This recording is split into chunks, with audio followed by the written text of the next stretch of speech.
encontro aqui, Maria, semeando muita paz, muito amor para todos.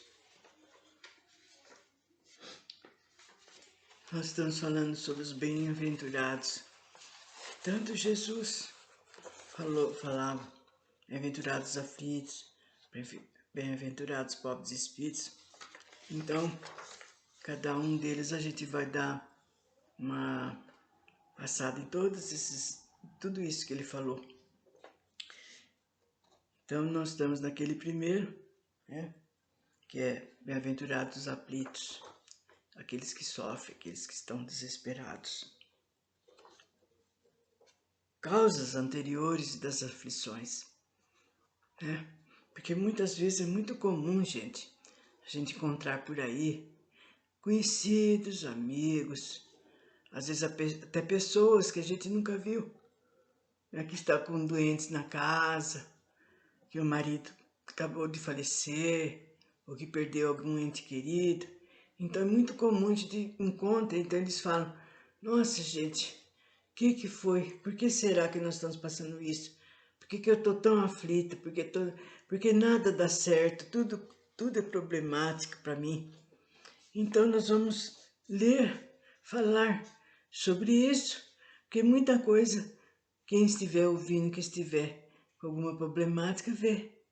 Ele vai entender e vai saber e vai aceitar, vai aprender a aceitar com paciência, porque é coisa nossa mesmo, é karma nosso, então nós temos que ir até o fim, senão não volta tudo e começa tudo outra vez. Bom, causas anteriores das aflições. Se há males dos quais o homem é a principal causa nesta vida, há outros que, pelo menos na aparência, lhes são completamente estranhos e parece atingi-los como se fosse uma fatalidade, uma fatalidade. Tal é, por exemplo, a perda de seres queridos e dos que sustentam a família, né? Tais são também os acidentes que nenhuma precaução pôde impedir, os reveses da vida que tornam inúteis todas as medidas de providência, as calamidades naturais, as enfermidades de nascença, sobretudo as que tiram a tantos infelizes os meios de ganhar a vida para os trabalhos, as deformidades, as idiotias, o cretinismo e muitas outras tantas coisas. Aqueles que nascem nessas condições seguramente não fizeram nada nessa vida para merecer uma sorte tão triste. Sua solução, sim, sem reparação, e que não puderam evitar, estando impossibilitado de assim mudar por si mesmo e que os impõe a caridade pública.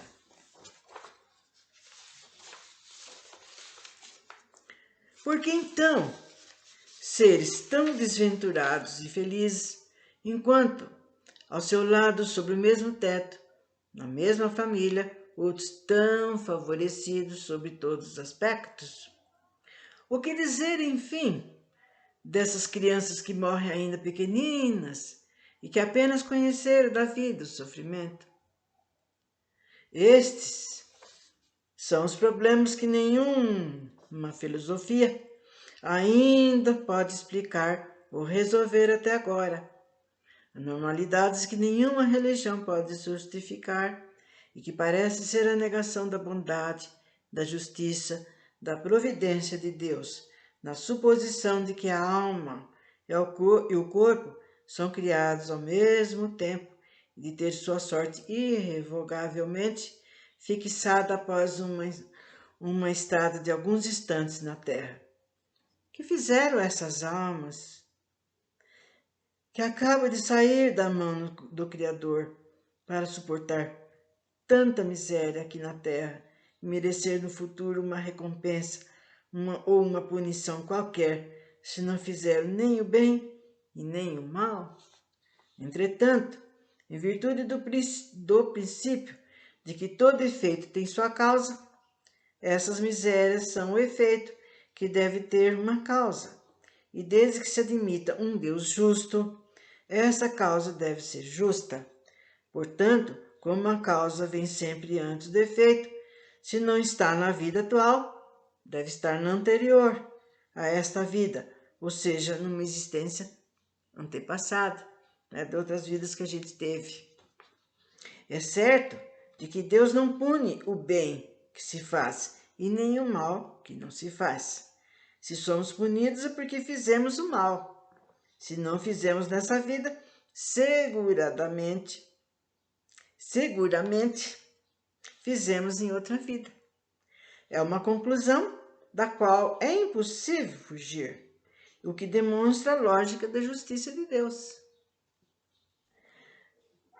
O homem nem sempre é punido, completamente punido nessa existência presente, mas nunca escapa das consequências das suas faltas. A prosperidade do mal é apenas momentânea.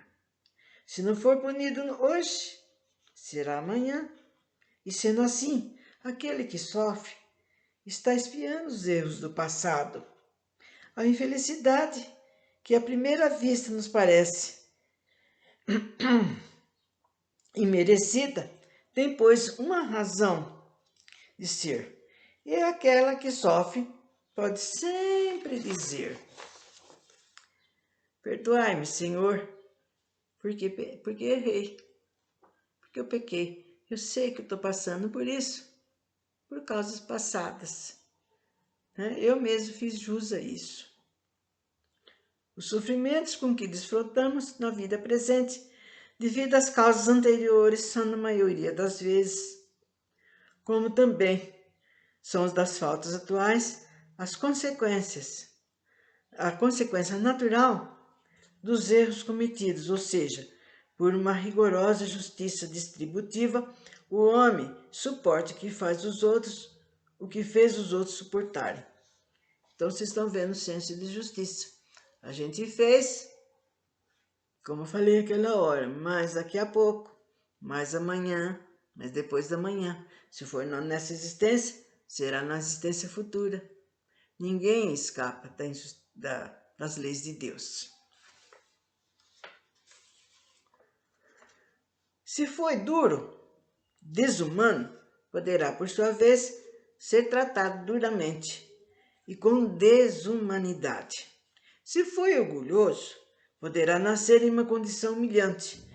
Se for avarento, egoísta, ou se fez mau uso da fortuna, poderá ser privado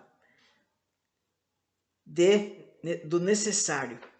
Se foi um mau filho, poderá sofrer com as suas próprias falhas. O que ele fez na presença dos seus próprios filhos, dos seus próprios netos, né? Ai, pois não lembra. Ai, imagine se eu fiz isso. Assim, pela pluralidade da existência e da destinação da Terra como um mundo expiatório, se explicam os absurdos que a divisão da felicidade ou infelicidade apresenta entre os bons e os maus neste mundo. Esse absurdo existe somente na aparência, pois é considerado apenas um ponto de vista da vida presente. Mas, se nos elevarmos pelo pensamento de modo a incluir uma série de existências, compreenderemos que cada um tem o que merece, sem prejuízo do que lhe está reservado no mundo dos espíritos, e que a justiça de Deus nunca falha. O homem não deve esquecer nunca de que está no mundo inferior, ao qual está preso pelas suas imperfeições. A cada contrariedade ou sofrimento da vida deve dizer de si para si mesmo que se estivesse no mundo mais avançado, isso não aconteceria e que depende dele não retornar mais a este mundo, trabalhando pela sua melhoria. Muitos de nós dizemos isso. Nossa, Por que que eu não pensei? Por que que eu não segui Jesus? Por que que eu deixei para depois? Né? E acontece com todos nós, viu, gente? Não é nem com um nem com o outro, com todos nós.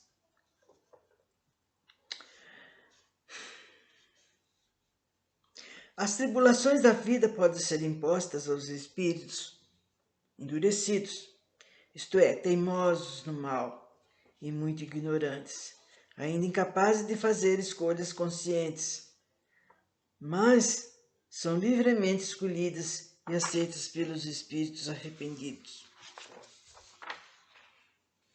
que querem reparar o mal que fizeram e tantas vezes fazem bem para recomeçar, para não perder o fruto do seu trabalho. Então, aqueles que são endurecidos, que não querem, eles continuam. Só que eles continuam sofrendo, continuam vindo sofrer aqui na carne. E aqueles que já têm mais uma ideia mais certa, né? mais bem orientada, que já sabe, já está sabendo o porquê do sofrimento, ele vai procurar agora cada vez mais melhorar, deixar as más virtudes de lado, procurar, porque não é fácil deixar, não. Então já vai procurando melhorar cada vez mais. Bom, essas aflições são ao mesmo tempo expiações do passado, que nos castigam, e provas que nos preparam para o futuro. Rendamos graças a Deus que, em sua bondade, dá ao homem a oportunidade da reparação e não condena imediatamente pela primeira falta. Entretanto, não se deve pensar que todos os sofrimentos suportados desse mundo sejam necessariamente a indicação de uma determinada falta. São, na maioria das vezes, provas escolhidas pelo Espírito para concluir sua purificação e apressar o seu progresso. Assim, a expiação serve sempre de prova, porém a prova nem sempre é uma expiação. Contudo, provas e expiações são sempre sinais de uma relativa inferioridade, pois o que é perfeito pode ter adquirido de um certo grau de elevação, mas querendo avançar ainda mais, solicita uma missão, uma tarefa a cumprir, da qual tanto mais será recompensado se sair vitorioso, quanto mais difícil tiver sido a luta para vencê-la. Tais são essas pessoas de tendências naturalmente boas, de almas elevadas, que têm nobres sentimentos, que parecem não ter trazido nada de mal na sua existência anterior, e que importa com resignação cristã a maioria das dores, pedindo a Deus coragem para suportar as suas lamentações. Ao contrário, podem-se considerar uma expiação as aflições, que provocam queixas, lamentos, faz o homem se revoltar contra Deus. É porque eles não sabem que ele não veio só tem essa vida, gente. Por isso que eu estou falando. Muitas vezes, mas muita gente, eles não falam ou não fazem por ignorância. Já nasceu ali, ninguém falou nada sobre Deus, sobre Jesus, sobre a maneira de atuar. Vai para a escola, ou vai trabalhar, vai trazer dinheiro para casa, e fica nisso. Não segue uma religião, não segue uma orientação. Então, e aí ele sofre e ainda fica bravo, se revolta. Por que Deus fez isso comigo? O outro tá bom, o outro tá com saúde. Agora, ele tendo esse conhecimento de que ele está passando por isso, porque foi coisas erradas que ele fez em outra vida, então ele começa a passar a ver de outra forma. Isso sim. Sem dúvida, o sofrimento sem lamentação pode ser uma expiação, mas é um sinal que foi escolhido voluntariamente e não imposto. É uma prova de uma firme decisão, o que é indício de progresso. Os espíritos só podem alcançar a perfeita felicidade quando são puros, Qualquer impureza lhes impede a entrada nos mundos felizes. É como se fossem os passageiros de um navio atingido pela peste, aos quais a entrada numa cidade é interditada, até que eles estejam descontaminados e purificados. Mas suas diversas existências corporais é que o espírito se livram, pouco a pouco, de suas imperfeições. As provas da vida fazem avançar, quando são bem comportados. Como expiação, elas apagam as faltas e purificam, né, o seu espírito. São os remédios que limpam a chaga e curam os doentes, né, de todo mal. E quanto maior o mal, mais o remédio deve ser suficiente, né? E amargo, né? Como a gente fala, nossa, que remédio horrível, gente. Criança esperneia, chora, porque arde, porque deixou um gosto ruim, não sei o quê, e às vezes não quer. E são esses, justamente esses, que nos levam ao nosso bem-estar, à nossa saúde, né? Que corta o mal pela raiz. E quanto maior o mal, mais o remédio deve ser suficiente. Aquele, pois, que sofre muito, deve dizer que tinha muito a expiar e de se alegrar de ter curado logo, né? Isso daí que é bom. A pessoa está sofrendo e está sabendo que não é à toa. Não é por vingança, não é por injustiça, nem por nada, por ele mesmo.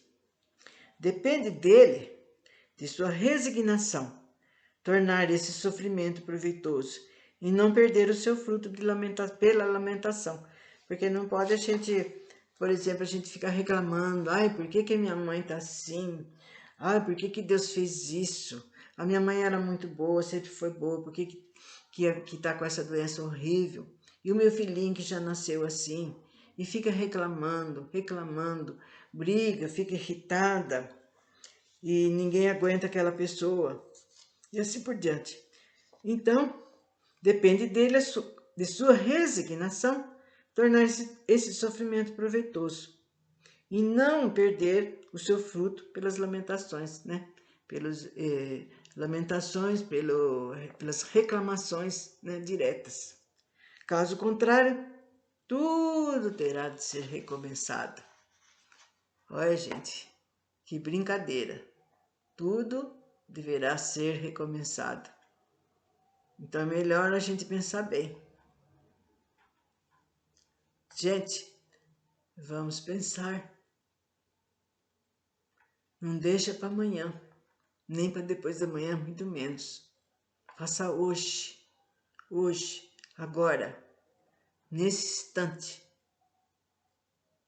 Tem alguma coisa que você fez contra o teu próximo? Porque você estava irritada, nervosa? Bata ele, peça perdão. Deixa o egoísmo no chão. O orgulho, pise em cima do seu orgulho. Resolva. Se arrependa daquilo que você faz, o que você fez. Mude de maneira de ser. Não importa que religião que você siga, nem que não tenha nenhuma religião, porque o que vale é o caráter de cada um de nós. São as nossas ações que nós fazemos, que nos prejudicam, a nós e ao próximo. Então vamos começar a mudar, gente. Mudar de rumo. Já sabemos que nós estamos aqui, nesse planeta de prova e expiação, porque nós merecemos, porque nós fizemos por merecer. Porque olha, gente, há mais de 2000 anos Jesus esteve aqui. Se naquela época nós seguíssemos a ele, aos profetas, quantos não vieram depois com boas ideias, bons conhecimentos? O que fizeram? Morreram na fogueira, porque estavam falando verdades. Quantos não vieram? Então, naquela época, se a gente começasse, nossa, vamos seguir Jesus, aconteça o que acontecer, ele está certo. Mas nós Não, tem muito tempo, tem a vida inteira, né? Mas não tem, não tem. As coisas têm o seu tempo determinado, gente. É? Então não é por aí que deixa para depois. Então até uma próxima.